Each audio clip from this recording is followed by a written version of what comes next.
Сегодня по стране стартовал досрочный период по единому госэкзамену. Сдать его планирует около 18 тысяч россиян. Участники ЕГЭ сдавали 2 предмета – литературу. На нее зарегистрировано более 2000 человек, и географию ее сдали более 600 участников. В Ингушетии экзамены писали 12 человек, 10 из них сдали литературу, 2 – географию. Единственный пункт сдачи открыт на базе 6-й школы Насыркорта. ЕГЭ досрочный период в основном сдают выпускники прошлых лет. Могут это сделать и те, кто заканчивает школу в этом году, но не получается прийти на экзамен по уважительной причине.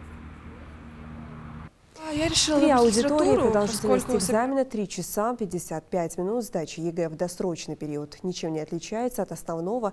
Телефоны и прочие гаджеты нужно оставить на проходной. В аудиториях также установлены камеры видеонаблюдения. Досрочный период ЕГЭ в стране продлится до 19 апреля. Следующий по русскому языку запланирован на 23 марта.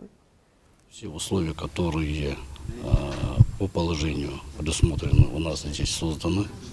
Это и медицинский пункт для оказания помощи в случае необходимости. Это пропускной режим, так называемый, у нас проверка паспортов, наличие телефонов. Задействованы и члены государственной инвестиционной комиссии, организаторы как в аудитории и вне аудитории.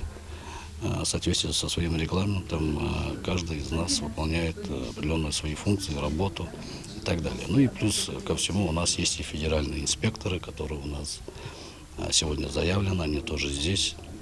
И мы все совместно проводим эту работу.